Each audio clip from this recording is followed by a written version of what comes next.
Hello students, welcome to the St. Angels online class. We are working from home. We are here with a new video of class 10, chapter number 3, that is light, refraction of light, subject physics. तो प्यारे बच्चों, हमने last video में laws of reflection के बारे में पढ़ा था, ठीक है बच्चों। और जब लाइट एक मीडियम से दूसरे मीडियम में ट्रैवल करती है तो हमने टाइप्स ऑफ मीडियम भी पढ़े थे, तो कैसे बैंड करती है वो टुवर्ड्स द नॉर्मल या अवे फ्रॉम द नॉर्मल, ये सब हमने पढ़ लिया था। जब वो रेयर से डेंसर में जाती है तो टुवर्ड्स द नॉर्मल बैंड हो जाती है, और जब डेंसर से रेयर में जाती है यानी स्पीड बढ़ जाती है तो away from the normal band करती है। ये सब हमने देख लिया था। तो हमने लॉज ऑफ रिफ्लेक्शन के बाद हम पढ़ते हैं रिफ्रैक्टिव इंडेक्स। तो बेटा रिफ्रैक्टिव इंडेक्स में भी हमने दो तरह के रिफ्रैक्टिव इंडेक्स पढ़े थे। It is a physical quantity. होता क्या है रिफ्रैक्टिव इंडेक्स? एक ऐसी फिजिकल क्वांटिटी जो हमें ये बताती है कि जब लाइट एक मीडियम से किसी दूसरे मीडियम में जाएगी तो कितना अमाउंट से उसका स्पीड ऑफ लाइट चेंज होगी। यानी जब वो रेयर से डेंसर में जाएगी तो स्पीड कम हो जाएगी, होगी तो कितनी कम होगी, और अगर वो डेंसर से रेयर में जाएगी तो स्पीड ऑफ लाइट बढ़ जाएगी, बढ़ेगी तो कितनी अमाउंट से बढ़ेगी। तो ये चीजें इस अमाउंट को कि कितना अमाउंट से स्पीड ऑफ लाइट चेंज होगी, बढ़ेगी या घटेगी, इंक्रीज होगी या डिक्रीज होगी, जो क्वांटिटी हमें बताती है that is called refractive index. और रिफ्रैक्टिव इंडेक्स को हमने दो टाइप कैटेगरी में बांटा था। ये कौन कौन से? फर्स्ट वन, एक था हमारा एब्सोल्यूट रिफ्रैक्टिव इंडेक्स, और दूसरा था हमारा रिलेटिव रिफ्रैक्टिव इंडेक्स। तो मैंने आपको एब्सोल्यूट और रिलेटिव के बारे में कुछ बताया था, absolute and relative refractive index, ठीक है, absolute and relative refractive index. तो बेटा हमने बताया था एब्सोल्यूट रिफ्रैक्टिव इंडेक्स के बारे में कि एब्सोल्यूट रिफ्रैक्टिव इंडेक्स कब होता है? जब लाइट, कोई भी रे ऑफ लाइट, मान लीजिए फर्स्ट मीडियम से दूसरे मीडियम में एंटर करती है और उनमें से जो पहला मीडियम है वो एयर हो, ठीक है, तो एयर से किसी भी दूसरे मीडियम में वो एंटर कर रही है, चाहे दूसरा मीडियम कोई सा भी हो।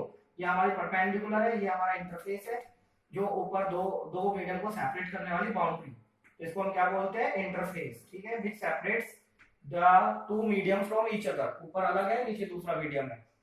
तो जब कोई लाइट रे एयर से किसी दूसरे मीडियम में जाती है तो एयर तो सबसे रेयरेस्ट मीडियम है, ये तो गैस है, तो इसकी डेंसिटी सबसे कम है, इसका रिफ्रैक्टिव इंडेक्स सबसे कम है। और जो दूसरा मीडियम होगा वो लिक्विड होगा या कोई हो सकता है कोई सॉलिड हो, जैसे कांच हो, डायमंड हो, है ना, ग्लास हो या वाटर हो, लिक्विड हो, तो उसकी डेंसिटी एयर से तो ज्यादा ही रहेगी क्योंकि वो लिक्विड की डेंसिटी ज्यादा होती है और सॉलिड की सबसे ज्यादा होती है, ठीक है। तो सबसे ज्यादा डेंसर कौन होते हैं? सॉलिड मीडियम्स, और उससे कम लिक्विड, और सबसे कम डेंस है, सबसे रेयरेस्ट कौन होते हैं? गैसेस, जो कि एयर है, ठीक है। तो एयर से किसी भी दूसरे मीडियम में जाएगी तो वो डेंसर होगा, इट विल बैंड इस नॉर्मल, जो मैंने परपेंडिकुलर ड्रॉ किया है इंटरफेस पर, इस नॉर्मल की तरफ बैंड हो जाएगी, ऐसे बैंड हो जाती है। तो ये एंगल ऑफ इंसिडेंस बनता है इंसिडेंट रे नॉर्मल के बीच में, ये रिफ्लेक्टेड रे और नॉर्मल के बीच में एंगल ऑफ रिफ्रैक्शन, ठीक है, इस तरह से। अब वो मान लीजिए वाटर में जा रही है या फिर ग्लास के अंदर जा रही है या फिर कोई सा भी मीडियम हो सकता है, डायमंड हो सकता है, कुछ भी एनीथिंग, ठीक है, एयर को छोड़ के। तो क्या होगा? जिस मीडियम में लाइट की बैंडिंग हुई, देखिए ये इसकी ओरिजिनल डायरेक्शन थी, है ना, इस पाथ पे वो जाती अगर दूसरा मीडियम ना आता तो, लेकिन जैसे ही दूसरे मीडियम में एंटर करती है तो ये बैंड हो गई टुवर्ड्स द नॉर्मल रेयर से डेंसर में जाने पर। तो ये जो बैंडिंग हुई क्या हुआ? इसको हम रिफ्रैक्शन ऑफ लाइट कहते हैं, ठीक है। तो अब इसका इस सेकंड मीडियम का रिफ्रैक्टिव इंडेक्स होगा। तो ये जो रिफ्रैक्टिव इंडेक्स होता है ये सेकंड मीडियम का होगा, किसके रेस्पेक्ट में? फर्स्ट मीडियम के रेस्पेक्ट में। और अगर कोई भी रिफ्रैक्टिव इंडेक्स किसी भी मीडियम का हो, अगर वो विद रेस्पेक्ट टू एयर हो, यानी फर्स्ट मीडियम आपका एयर हो, दो में से एक मीडियम एयर हो, और एयर से कोई लाइट रे किसी भी दूसरे मीडियम में एंटर कर रही हो, तो उस दूसरे मीडियम का रिफ्रैक्टिव इंडेक्स होगा with respect to air. Such type of refractive index is called absolute. उसको हम क्या बोलते हैं? Absolute refractive index, and is given by n21। इसको हम ऐसे भी डिनोट करते हैं, refractive index of second medium with respect to first medium. या फिर मान लीजिए यहाँ पे वाटर के अंदर वो एंटर कर रही है लाइट रे हमारी, तो इसे हम ऐसे भी लिख सकते हैं, refractive index of second medium क्या होना है हमारा? Water, W means water with respect to air, A means air. तो हम इसे 21 की जगह WA भी लिख सकते हैं, W means water, A means air, that is equals to, यानी refractive index of water with respect to air, जिसको हम बोलेंगे एब्सोल्यूट रिफ्रैक्टिव इंडेक्स, या n21 equals to defined as the ratio. ये रेशियो होता है किसका? Velocity of light in air to the velocity of light in medium. तो velocity of light in air और वैक्यूम, दोनों में एज्यूम कर लेते हैं कि सेम स्पीड है, एयर के अंदर भी और वैक्यूम के अंदर भी ऑलमोस्ट सेम ही रहती है, ठीक है। तो velocity of light in air और vacuum upon velocity of light in given medium, ठीक है, जिस मीडियम में वो एंटर कर रही है, चाहे वाटर हो, ग्लास हो या कुछ भी हो, ठीक है, इन गिवन मीडियम। तो इन दोनों का रेशियो क्या कहलाता है, absolute refractive index of second medium with respect to first medium. तो n/1 इसको हम c से डिनोट करते हैं, speed of light in air vacuum c, और speed of light in given medium जिसमें वो एंटर कर दिया है उसको हम v से डिनोट करते हैं। वेयर c की जो वैल्यू होती है वो आप जानते हैं, speed of light in air और वैक्यूम में 3 × 10⁸ मीटर पर सेकंड, ये इसकी स्पीड ऑफ लाइट होती है एयर के अंदर, ठीक है। तो ये तो फॉर्मूला बना एब्सोल्यूट रिफ्रैक्टिव इंडेक्स का। अब हम बात करते हैं रिलेटिव रिफ्रैक्टिव इंडेक्स की। तो रिलेटिव रिफ्रैक्टिव इंडेक्स बेटा क्या होता है, relative refractive index, relative refractive index होता क्या है, अगर मान लीजिए लाइट रे किसी एक मीडियम से दूसरे मीडियम में जाए, ठीक है, या दूसरे मीडियम से पहले मीडियम में जाए, किसी भी में जाए, कैसे भी जाए, ठीक है, और उनमें से कोई सा भी मीडियम एयर ना हो, एयर नहीं होना चाहिए अब की बार, ठीक है। तो मैं क्या करूंगा, अब की बार मैंने एयर को हटा दिया, मान लीजिए ये गिलास था, ठीक है, गिलास का सॉलिड है तो सबसे ज्यादा डेंसर ये होगा, वाटर उससे लिक्विड है तो ये थोड़ा रेयर होगा, इसकी डेंसिटी कम होगी। तो अब की बार ये डेंसर से रेयर में जा रही है, और जब डेंसर से रेयर में जाती है तो लाइट रे कैसे बैंड होती है बेटा, अवे फ्रॉम द नॉर्मल, ठीक है, तो ये इस बार ऐसे बैंड हो जाएगी, अवे फ्रॉम द नॉर्मल। तो ये एंगल ऑफ रिफ्रैक्शन होगा नॉर्मल और रिफ्रैक्टेड रे के बीच में, तो यहाँ आर बड़ा होता है आई से, ठीक है, जब लाइट रे डेंसर से रेयर में जाती है, away from the normal band कर जाती है ऐसे, ठीक है। तो अब क्या होगा, अब क्योंकि जब क्या हो क्या कर रहे हैं, अब यहाँ पर जो सेकंड मीडियम है वो वाटर है और फर्स्ट मीडियम ग्लास है, एयर नहीं है, तो सेकंड मीडियम का ही रिफ्रैक्टिव इंडेक्स होगा, क्योंकि इसी मीडियम में आने पर लाइट के अंदर बेंडिंग होती है, लाइट अपने ओरिजिनल पाथ से डेविएट होती है, ये इसका ओरिजिनल पाथ था, देखिए सीधी आ रही थी, लेकिन अचानक अब दूर उससे थोड़ा सा बेंड हो गई, किसके कारण, दूसरा मीडियम चेंज होने के कारण, ग्लास से वाटर में आने के कारण।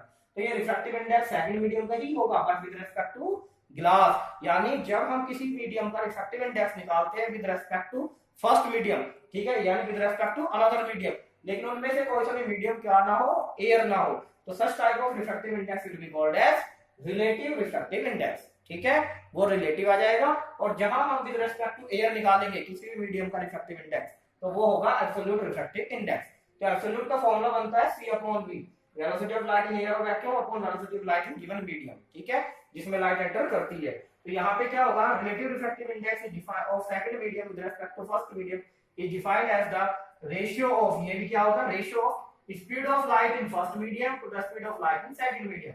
मान लीजिए ग्लास के अंदर स्पीड ऑफ लाइट कितनी थी, v1, कोई भी वैल्यू हो सकती है उसकी, और सपोज वो वाटर में एंटर करने के बाद, क्योंकि वो रेयर मीडियम है तो बढ़ जाएगी स्पीड ऑफ लाइट, सपोज बढ़ करके वो कितनी हो गई, v2, ठीक है, वाटर के अंदर स्पीड ऑफ लाइट हो गई v2। तो क्या होगा, ये कैसे डिफाइन करते हैं रिलेटिव रिफ्रैक्टिव इंडेक्स को, क्योंकि एंटर कराया लाइट ने वाटर में, तो सेकंड मीडियम में हमारा वाटर है, फर्स्ट मीडियम ग्लास है, तो रिफ्रैक्टिव इंडेक्स इसका होगा सेकंड मीडियम का with respect to first medium.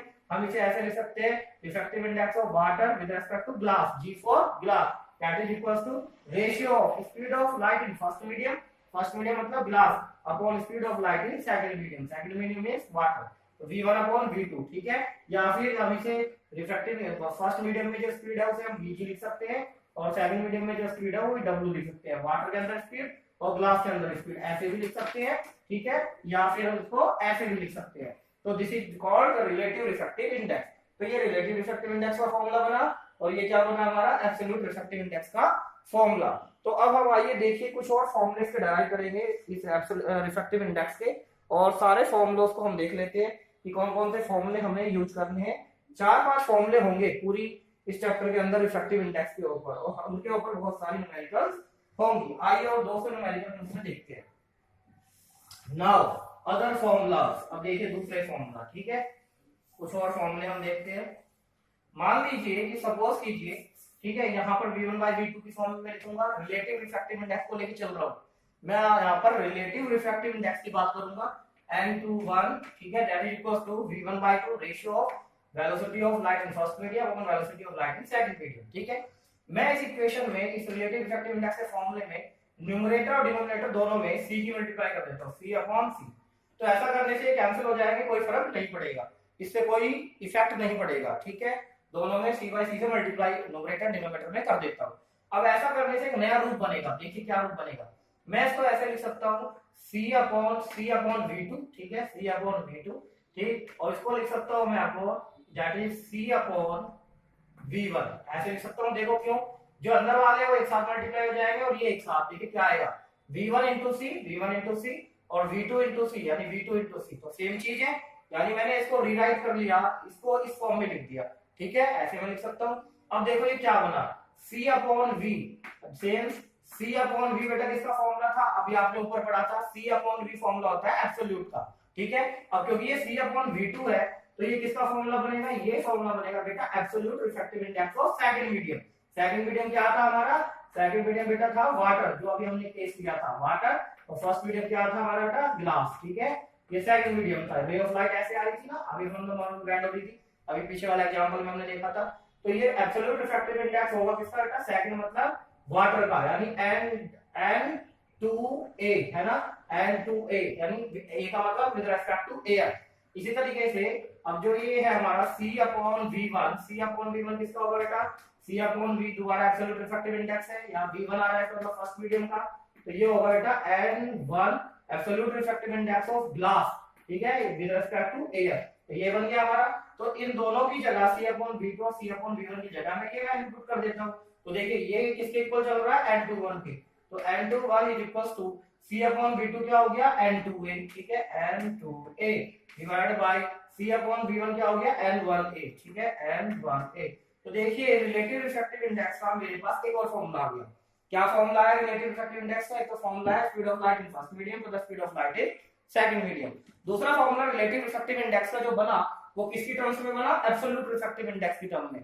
देखिए अगर मुझे दोनों मीडियम का स्पीड ऑफ लाइट ना पता हो, इस मीडियम में और इस मीडियम में स्पीड ऑफ लाइट में नहीं पता है, लेकिन मुझे दोनों मीडियम का एब्सोल्यूट रिफ्रैक्टिव इंडेक्स पता है कि ग्लास का रिफ्रैक्टिव इंडेक्स क्या है और वाटर का रिफ्रैक्टिव इंडेक्स क्या है, तो दोनों का अगर मैं डिवाइड कर दूं, ये हमारा सेकंड मीडियम यानी वाटर का रिफ्रैक्टिव इंडेक्स है, इसको हम ऐसे भी लिख सकते हैं NWA absolute refractive index of water divided by absolute refractive index of first medium क्या था ग्लास, ठीक है। It will give you the relative refractive index of किसका, water with respect to glass. ये चीज इससे रिलेट हम कर सकते हैं। तो इस तरह से हमारे बेटे 3 फॉर्मूले बने, 2 फॉर्मूले मैं अभी आपको और बताऊंगा जिससे 5 फॉर्मूले आपको लर्न करना है अच्छे तरीके से। तब तक के लिए थैंक यू वेरी मच।